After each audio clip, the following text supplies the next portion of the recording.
Climate change has always been a pressing issue. However, after decades of putting it off, ignoring the warnings scientists have given us, the crisis is more severe than it has ever been. How could we address climate change after years of denial and complacency with the state of the globe?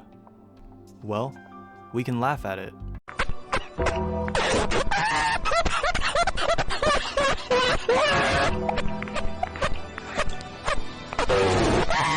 The topic of climate change has always been a depressing subject. Discussions usually revolve around the loss of life, the dramatic changes in weather, and the inability to change things alone. Scientists have been telling the public everything they know about climate change, the causes, how to prevent it, and the ramifications if nothing is done. Presently, we see the consequences of our ignorance with glaciers melting and the gradual warming of the Earth. What happened? We keep hearing about how dangerous climate change is, and only just now do we care about the issue when it's already too late to completely stop it. In this video, I wanted to talk about climate change, why we as a collective haven't made much progress, and how the perceptions of climate change have shifted in recent times, including a certain show as a point of interest, South Park. Before that, let's talk about why climate change has been ignored for the greater part of the modern era. If you looked back 20 years ago, public perception of climate change would probably be that no one really cared. It would be the same if you looked back 10 years, then 5, and even today people still don't give climate change much thought. The reason being is that it's never been an obvious threat. This clip from The Daily Show with Trevor Noah gives us a good explanation as to why we as a people don't perceive climate change as much of a danger as we should. Throughout most of the history of our species, we lived as Stone Age hunter-gatherers. We had to deal with certain types of threats, immediate, scary threats. A lion emerging from the long grass, you just immediately, intuitively sense that that's a threat. Climate change is too abstract and distant of a threat to feel fear. Roy Wood Jr. then goes on to explain that the human mind works in two ways: the instinctual caveman brain and the logical Einstein brain. They're at odds with one another, but the instinctual side will be more prominent when receiving information. As much as we hear the scientific explanations, climate change is abstract to the average person. If it's not in front of us, we won't think about it. There's also another factor that puts climate change in the back of our minds. George Marshall explains why we as a people, in his own words, often put things aside that are too painful. In his book, Don't Even Think About It, he identifies 4 key triggers that make our brain respond: personal, abrupt, immoral, and now, or the acronym, PAIN. The thing about climate change is that it's an issue so abstract that it bypasses all 4 of these triggers. It's not personal because it doesn't directly affect the people close to us, it's not abrupt because climate change has always been a slow-moving threat, it's not exactly immoral since everyone contributes to carbon emissions and climate change to some degree, and it doesn't affect the now because we've been told throughout our lives that it's a problem for the distant future. Because of how our brain works, it's hard for us to sit down and recognize the threat of global warming when it's been so good at staying off of our radar. So now what? It's over, right? Pack it up, we're done. Okay, Man-Bear Pig is real. What are we gonna do about it now, huh? What are we gonna do that's gonna make any difference now, Susan? What? Well, we have to do something! What can we do that everyone else will also do, Susan? Come on, use your brain. Even if we do something about it, what about the Chinese? They're just gonna keep right on. Well, no. Even if it's too late to end global warming completely, we need to control the damage.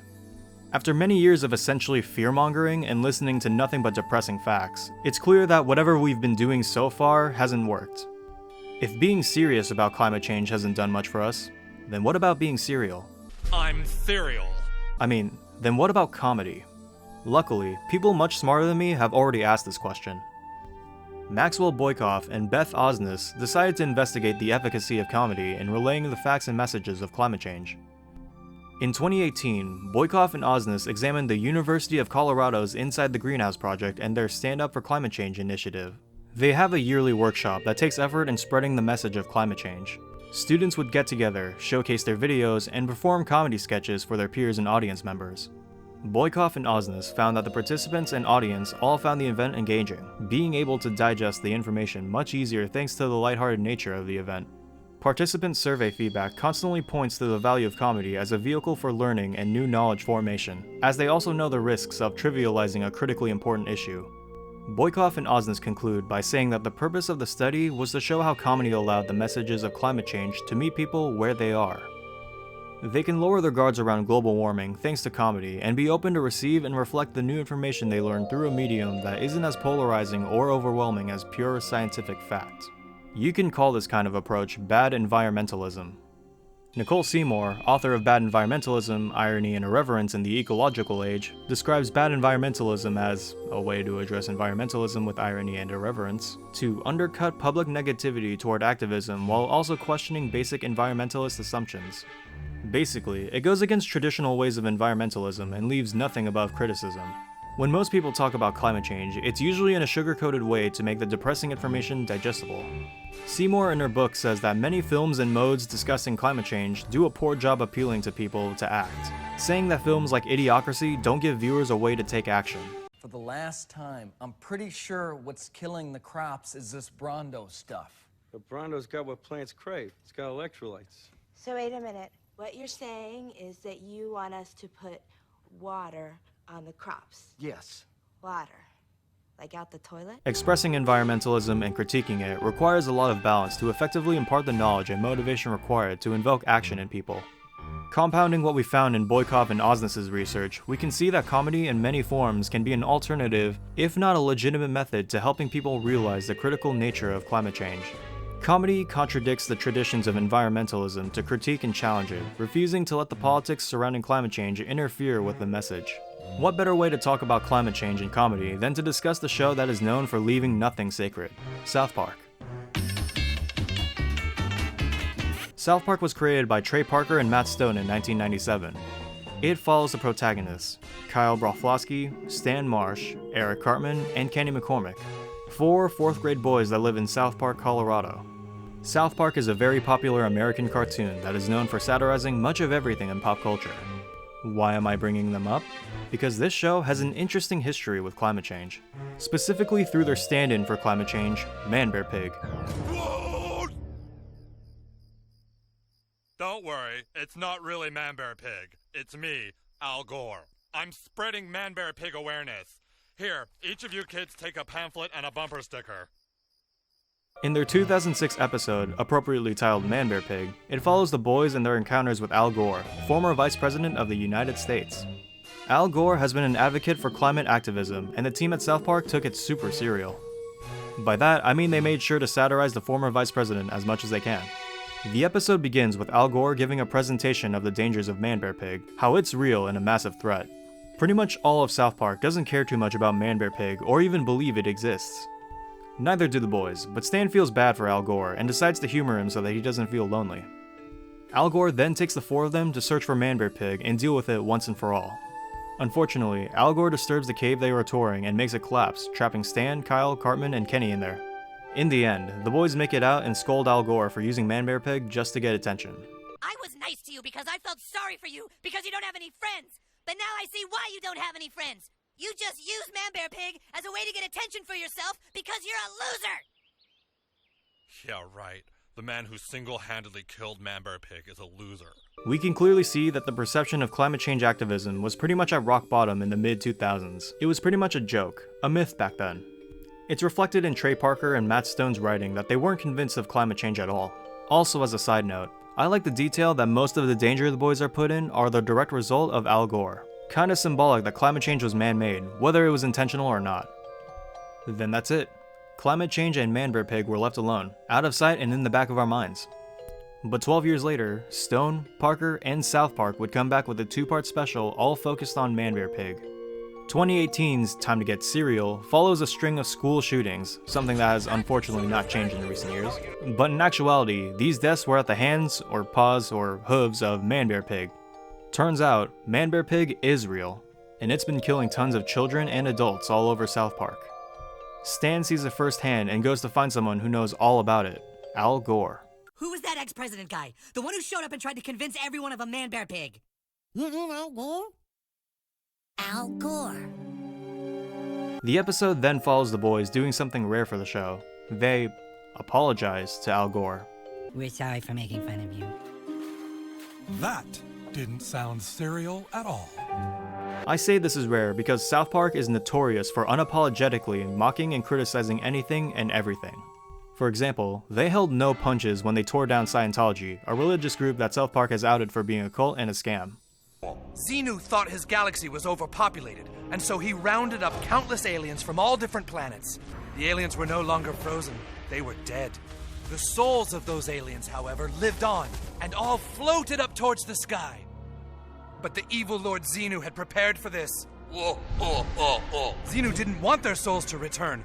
The souls were taken to a huge soul brainwashing facility, which Xenu had also built on Earth. But here, South Park, or at least their characters, are fully admitting that they were wrong about Al Gore and climate change. Or at least the stand-in for climate change. This apology says to the audience, hey, we're sorry. We were wrong about climate change. It's real. The next episode, No One Got Cereal, the boys are arrested. They were framed for the school shootings that have been happening around town, which were actually Man Bear Pig's victims. I'm just so excited for our future. They bust out and try to find a way to get rid of Man Bear Pig once and for all. It then points to Stan's grandpa and his generation being at fault for Man Bear Pig being 1,000 times deadlier than before. They traded cars and ice cream in exchange for people's lives, and now they're facing the consequences of their actions. I will say, the message does go off the rails a bit as Man Bear Pig is essentially a demon here, and there's a lot of involvement with Satan, but it's still portrayed as a terrifying force, so I think it still tracks. At the end of the duology, the boys come together and try to end Man Bear Pig once and for all. However, when they reach the end, they realize that people aren't thrilled with the idea of giving up their luxuries for the sake of the Earth. He says he'll never come back again, but we have to give up soy sauce and Red Dead Redemption 2.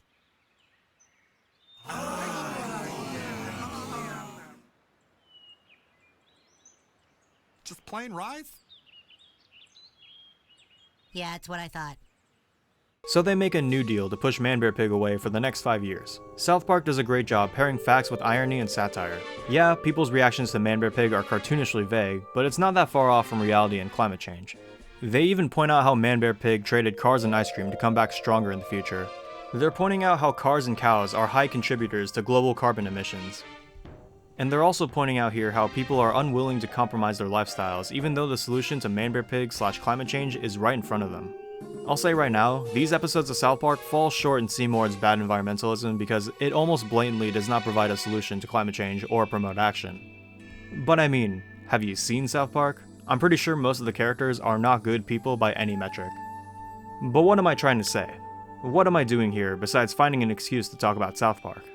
Well, I'm definitely gonna think about climate change more.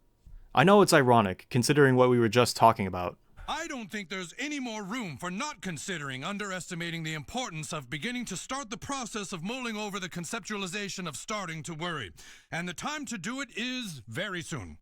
But what I'm saying is I thoroughly enjoyed my time researching this. When it comes down to it, whether or not I or anyone else takes action in climate activism after watching these episodes of South Park, it's going to stick with us because of how friendly the environment was. In the sense that it gave us a difficult topic such as climate change and made it far more approachable than a lecture. I can safely say that more people would be open to watching a comedy about climate change than an anxiety-inducing lesson about how hopeless the situation is. And what does that mean for us? Well, I think that having such an approachable medium for climate change shifts the perception of activism. Facing the issue head-on is always intimidating. Finding the drive to fight inevitability would discourage many people. But coming together and realizing you're not alone can have powerful effects. Heck, that's what Stand Up for Climate Change is all about, bringing like-minded people together to raise awareness of climate change, not sponsored. And the more people aware of it, the more likely people will join the cause. So I think comedy has a place in climate activism as it makes facts and logic easier to grasp. Using comedy to express messages of climate change I think triggers the 4 responses in the brain Marshall described earlier. Making connections or even watching a show that's a household name like South Park makes it personal. It's abrupt because, well, it's already pretty late to stop climate change. We now understand that climate change is immoral since we'll, die. And the now. All these examples are from 2018, so it doesn't really count. But South Park foreshadowed it, I say it counts. Yeah, I thought so. Shut up, Grandpa. And sign here that Man Bear Pig has rights to the lives of all children in third world countries. Okay, got it.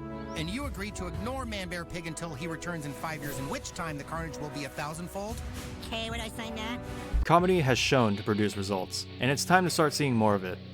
As I ready myself to graduate college, I think more about the responsibilities I hold. What do I do to contribute? Well, this video right here is a good first step. I should take the next, and the one after. And when I do, I know I won't be alone.